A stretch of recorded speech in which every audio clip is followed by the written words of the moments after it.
আসসালামু আলাইকুম প্রিয় শিক্ষার্থী, আশা করি তোমরা ভালো আছো।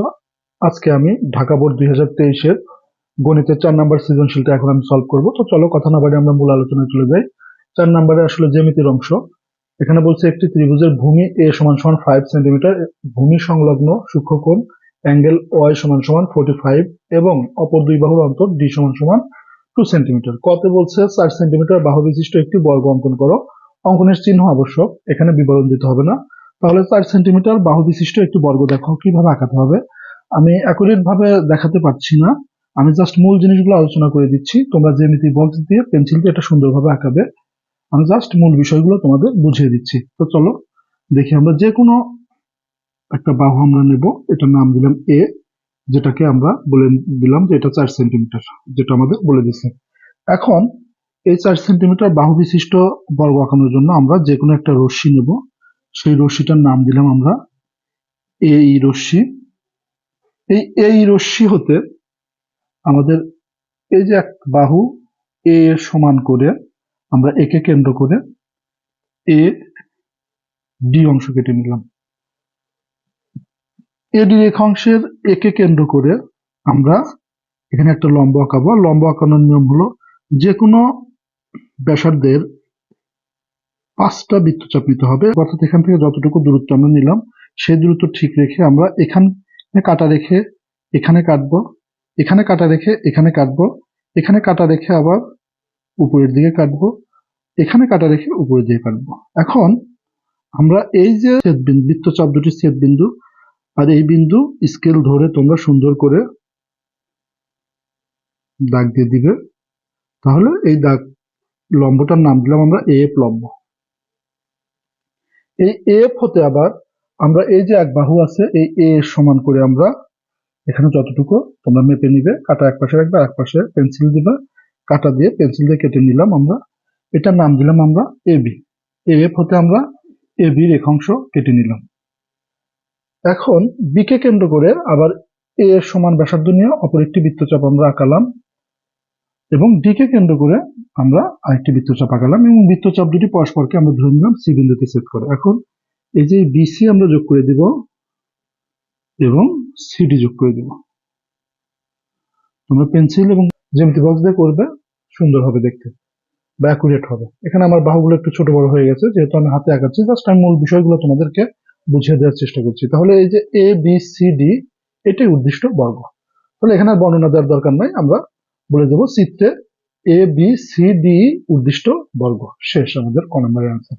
তো প্রিয় শিক্ষার্থী, এখন আমরা খ নাম্বারটা করবো। বলতেছে ত্রিভুজটি অঙ্কন করো। কোন ত্রিভুজটা? যে ত্রিভুজের তথ্য আমাদের উদ্দীপকে দেওয়া আছে। একটি ত্রিভুজের ভূমি এ সমান সমান 5 সেন্টিমিটার, ভূমি সংলগ্ন সূক্ষ্মকোণ অ্যাঙ্গেল এ সমান সমান 45 ডিগ্রি এবং অপর দুই বাহুর অন্তর ডি সমান সমান 2 সেন্টিমিটার। এই ত্রিভুজটা আমাদের খতে অঙ্কন করতে বলছে। অঙ্কনের চিহ্ন এবং বিবরণ আবশ্যক, এখানে বিবরণ দিতে হবে। তো দেখো, আমরা যে তথ্যগুলো বলছি উদ্দীপকে সেই তথ্যগুলো আমরা নিয়ে নেই।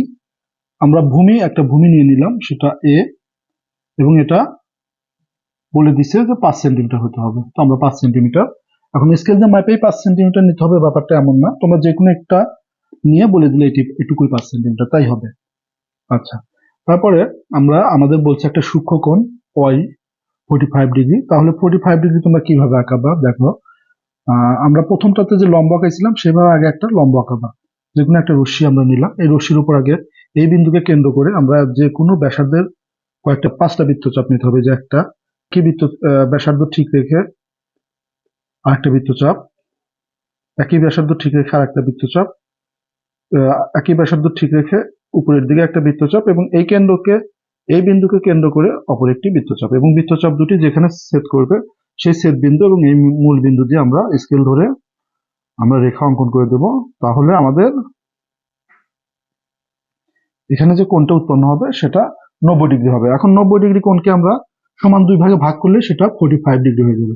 তাহলে এই যে এখানকার এই ছেদ বিন্দু আর এখানকার ছেদ বিন্দু, আমরা অর্ধেকের বেশি ব্যাসার্ধ নিয়ে এইদিকে একটা বৃত্তচাপ নেব এবং এখানে আমরা কাটা রেখে এখানে যে ব্যাসার্ধটা নেব সেই ব্যাসার্ধ কিন্তু আর কম বেশি করা যাবে না, ঠিক সেই ব্যাসার্ধ ঠিক রেখে এখানে কাটা রেখে আবার কেটে দেবো। কেটে দিলে এই যে ছেদ বিন্দু আর এই যে বিন্দু এইটা যোগ করে দিলে আমাদের এই এক পাশ, মানে এটা সমান দুই ভাগে ভাগ হয়ে গেল, এটা আমরা 45 ডিগ্রি এবং এটাকে বললাম আমরা ওয়াই কোণ, যেটা আমাদের প্রশ্ন বলে দিছে। এখন বলতেছে যে অপর দুই বাহুর অন্তর। আচ্ছা, এই যে আমাদের ভূমি নেব, এই ভূমির তুলনায় অপর দুই বাহুর অন্তর তোমরা এখানেই দিয়ে নিবা। আমি এটা মিস করে ফেলছি, একটু তুলনামূলকভাবে একটু ছোট করে নিবা, বেশি এটার অর্ধেকেরও একটু ছোট নিবা, তাহলে আমাদের চিত্রটা সহজে মিলে যাবে। তাহলে এই অপর দুই বাহুর অন্তর আমরা নিলাম ডি। আচ্ছা, এখন দেখো ত্রিভুজটা অঙ্কন করার জন্য আমরা যে কোনো একটি রশ্মি নেব, যে কোনো একটি রশ্মি আমরা এ এবং ডি নিলাম। এখন এই এ ডি রশ্মি হতে ভূমি এ এর সমান করে আমরা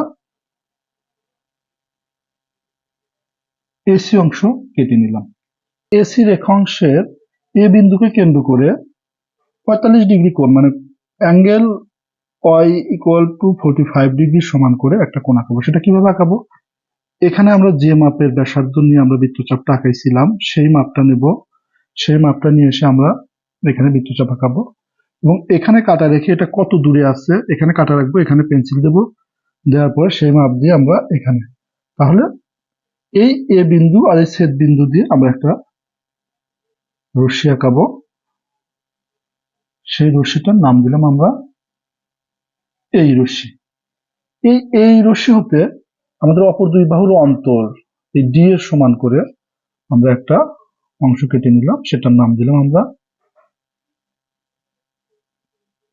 আচ্ছা এইটাই এফ দিই আর এটাকে আমরা ই দিলাম।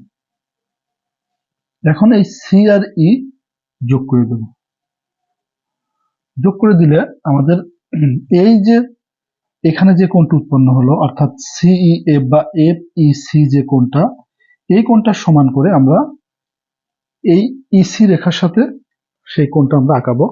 তাহলে দেখো এখানে যে ব্যাসার্ধ চাপ নেব সেই একই ব্যাসার্ধ নিয়ে এসে আমরা এখানে চাপ নেব এবং এখানে যে কোনো এক পাশে আমরা কাটা রাখবো, অপর পাশে আমরা পেন্সিল দেব। পেন্সিল দেওয়ার পরে যতটুকু দূরত্ব হবে সেই দূরত্ব ঠিক রেখে এখানে আমরা একটু কেটে নেব। কেটে নেওয়ার পরে এই যে ছেদ বিন্দু, চাপ দুটি যে বিন্দুতে ছেদ করছে সেই ছেদ বিন্দু এবং এই সি বিন্দু দিয়ে আমরা একটা রশ্মি এঁকে দেবো, যেটা এ রশ্মিকে যে বিন্দুতে ছেদ করবে তার নাম দিলাম আমরা বি।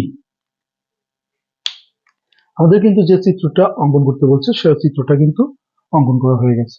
তাহলে এখন বিবরণ তোমরা কিভাবে দিবা? আসলে আগে বলে দিবা যে দেওয়া আছে এ সমান সমান 5 সেন্টিমিটার একটা রশ্মি নিবা, ডি সমান সমান ভূমি যতটুকু নেব তার অর্ধেকেরও একটু ছোট করে নিবা, তাহলে ত্রিভুজ এটা যদি একটু বড় হয়ে যায় তাহলে কিন্তু আমরা এদিকে মিলাতে পারবো না বা অনেক জায়গা লাগবে, মিললে ওইদিকে যা মিলবে এবং আমাদের খাতায় অনেক জায়গা লাগবে। তো আমরা যেন অল্প জায়গার মধ্যেই আমাদের ত্রিভুজটা অঙ্কন করে ফেলতে পারি, সেই জন্য তোমরা এই অন্তরটা অবশ্যই যতখানি ভূমি নিবা সেই ভূমির অর্ধেকেরও ছোট করে নিবা, অর্ধেকের চাইতেও বেশ ছোট করে নিবা। আচ্ছা, যাই হোক, তাহলে এটা বর্ণনা কিভাবে দিবা? তো বর্ণনার সময় বা অঙ্কন লিখে তোমরা বর্ণনা দিবা যে কোনো একটি রশ্মি এডি নেই, এডি রশ্মি হতে ভূমি এ এর সমান করে এসি রেখাংশ কেটে নেই। এসি রেখাংশের এ বিন্দুকে কেন্দ্র করে অ্যাঙ্গেল ওয়াই ইকুয়াল টু 45 এর সমান করে সি এ এফ অঙ্কন করি। সি এফ রশ্মি হতে অপর দুই বাহুর অন্তর ডি এর সমান করে এই রেখাংশ কেটে নেই, সিই যোগ করি। সিই এফ এর সমান করে সিই বাহুর সাথে ইসি বি আঁকি। সিবি রশ্মিটি এফ রশ্মিকে বি বিন্দুতে ছেদ করে, সুতরাং এ বি সিই উদ্দিষ্ট ত্রিভুজ। এখন বর্ণনা আমাদের কিন্তু এটা হয়ে গেছে। তারপর তোমাদের আরেকটু বোঝার জন্য, আসলে তোমাদের চিত্রটা ঠিক হয়েছে কিনা এটা বোঝার জন্য আমাদের দিছিল কিন্তু ভূমি, মানে এসি আমরা এ সমান করে কাটছিলাম আর এ কে ডি সমান করে। তাহলে বলছে যে দেখো যে অপর দুই বাহুর অন্তর, তাহলে ভূমি তো এটা, তাহলে অপর দুই বাহু কোনটা কোনটা? অপর দুই বাহু আমাদের এইটা আর এইটা। অন্তর মানে কি? বিয়োগফল। অর্থাৎ এই যে এ বির মধ্যে থেকে ধরো এ বি তো একটা বাহুই, এখন যদি আমরা একটা কাঁটা নিয়ে বিসি কে মাপি, বিসি কতখানি আছে, মানে একটা রুল কম্পাস দিয়ে বিসি মেপে আমরা যদি এখানে কাটি এই বিসির সমান করে, তাহলে যে অংশটুকু বেঁচে থাকলো সেটা অবশ্যই ডি এর সমান হবে। তাহলে অপর দুই বাহুকে বাদ দেওয়ার পরে যতটুকু থাকবে সেটা অবশ্যই ডি সমান হবে। যদি তাই হয় তাহলে আমাদের অঙ্কন করা বা আঁকানো ঠিক আছে। তো আশা করি তোমরা বুঝতে পেরেছো। তো প্রিয় শিক্ষার্থী, এখন আমরা গ নাম্বার কোশ্চেনটা সলভ করবো। দেখো বলতেছে যে a/2 ব্যাসার্ধ বিশিষ্ট একটি বৃত্ত একে এতে এমন দুটি স্পর্শক আঁকো যাদের অন্তর্ভুক্ত কোণ 60 ডিগ্রি হয়। তাহলে এটা আঁকানোর জন্য আমরা কি করব, আমরা যে ঘতে এটা নিছিলাম যে মাপে, ঠিক সেই এটাকে এখানে আমরা নিয়ে আসবো। আমরা ধরলাম সেটা এ আমাদের কত ছিল, 5 সেন্টিমিটার। তাহলে আমাদের সুতরাং এখানে বলছে কি a/2, তাহলে এর মান কত 5, 2 দ্বারা ভাগ করলে কত হবে 2.5। তাহলে আমরা এইটাকে দুই ভাগে ভাগ করে ফেলবো। এটাকে দুই ভাগে ভাগ কিভাবে করতে হবে, ধরো এখানে কাটা রাখবো, অর্ধেকের বেশি ব্যাসার্ধ নিয়ে আমরা উপরের দিকে একটা চাপ নেব, নিচের দিকে একটা চাপ নেব, আবার অপর প্রান্ত থেকে ঠিক একই ব্যাসার্ধ, যে ব্যাসার্ধ নিয়ে আগে চাপ নিছি, উপরে চাপ নেব, নিচে চাপ নেব। এই চাপ দুটির যে ছেদ বিন্দু, এই ছেদ বিন্দু আর এই ছেদ বিন্দু বরাবর স্কেল ধরবো। স্কেল ধরলে স্কেলটা এই রেখার উপর যেখানে থাকবে সেটি হবে মধ্যবিন্দু, অর্থাৎ এটুকু আমাদের A2, আবার এটুকু A2। এখন এই প্রান্ত থেকে এই বিন্দু বা এই প্রান্ত থেকে এই বিন্দু যে কোনো একটা আমরা মাপ নেব পেন্সিল কম্পাস দিয়ে। পেন্সিল কম্পাস দিয়ে আমরা এই মাপটা নিয়ে আমরা বৃত্ত আঁকাবো। সেই বৃত্তটার কেন্দ্রের নাম দিলাম আমরা ও নাম দিলাম। নাম দেওয়ার পরে আমরা এখানে যে কোনো একটা বিন্দু নেব এবং সেটার নাম দিলাম আমরা পি বিন্দুর নাম দিলাম আমরা। এখন এই ওপি যোগ করে দেব। ওপি যোগ করে ওপিকে আমরা সি পর্যন্ত বর্ধিত করে দেব। এগুলো অক্ষর তোমরা নিতে পারো। এখন এই যে ওপি এর সমান ব্যাসার্ধ নিয়ে এই পি কে কেন্দ্র করে, ওপি এর সমান ব্যাসার্ধ কিন্তু থাকবে, ওপি এর সমান ব্যাসার্ধ নিয়ে পি কে কেন্দ্র করে আমরা আরেকটা বৃত্ত আঁকাবো। মানে বৃত্ত দুটো সমান হবে, আসলে দুটো সমান বৃত্ত তোমরা একই মাপ দিয়ে আঁকালে আমাদের সমান হবে। আসলে আমি একইভাবে আঁকাতে পারি না, এই সমান হলে আমরা এই বিন্দুটা নাম দেওয়ার দরকার না। আচ্ছা, এখানে একটা সি বিন্দু পর্যন্ত আমরা বর্ধিত করছিলাম, এখানকার নাম দিলাম যে আমরা কিউ। এখন এই কিউ আর এই যে ছেদ বিন্দু এখানে আর এখানে, এই আচ্ছা এই বৃত্তটার যদি আমরা নাম দিই, যে এটার নাম ছিল ধরো এ পি বি, এবং এটা ছেদ করলো ধরো এম বিন্দুতে, অপর ছেদ বিন্দু এন। এখন আমরা এই যে কিউ, সেটা আমরা আরেকটু দূরে নিয়ে গেলাম, কিউটাকে আমরা বাইরে লিখলাম। তাহলে এই যে এন থেকে এন আর কিউ যোগ করে দেব এবং এম কিউ যোগ করে দেব। দেখো বলছি স্পর্শক দ্বয়, তাহলে এখানে যে কোণটা উৎপন্ন হবে সেটা কিন্তু 60 ডিগ্রি কোণ উৎপন্ন হবে। কারণ কি, আমি হয়তো অ্যাকুরেট ভাবে দেখাতে পারি না, তোমরা যখন জ্যামিতি বক্স অ্যাকুরেট ভাবে আঁকাবে তখন আসলে এখান থেকে যদি আমরা একটা বাহু কল্পনা করি, একটা সমবাহু ত্রিভুজ হবে। সমবাহু ত্রিভুজের প্রত্যেকটা কোণের পরিমাণ 60 ডিগ্রি। তাহলে এই যে স্পর্শক, এই যে এম কিউ একটি স্পর্শক, এন কিউ অপর একটি স্পর্শক, এই স্পর্শকের অন্তর্ভুক্ত কোণটা 60 ডিগ্রি। তাহলে এটার ব্যাখ্যা তোমরা বিবরণটা কিভাবে দিবে, প্রথমে লিখবা যে a/2 এর সমান ব্যাসার্ধ নিয়ে ও কে কেন্দ্র করে একটি বৃত্ত এ বি পি আঁকি। ওপি যোগ করি, ওপি কে সি পর্যন্ত বর্ধিত করি, পি কে কেন্দ্র করে a/2 বা ওপি এর সমান ব্যাসার্ধ নিয়ে অপর একটি বৃত্ত আঁকি, যা প্রথম বৃত্তটিকে যথাক্রমে এম এবং এন বিন্দুতে ছেদ করে।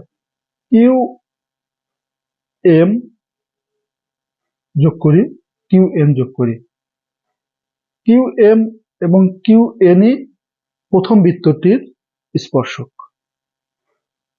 সুতরাং অ্যাঙ্গেল এন কিউ এম অথবা এম কিউ এনই এন সমান সমান 60 ডিগ্রি, যা উদ্দিষ্ট কোণ। শেষ। এভাবে বলে দিবা, বলে দিলে তোমাদের এই অঙ্কন এবং জ্যামিতিটা হয়ে গেল।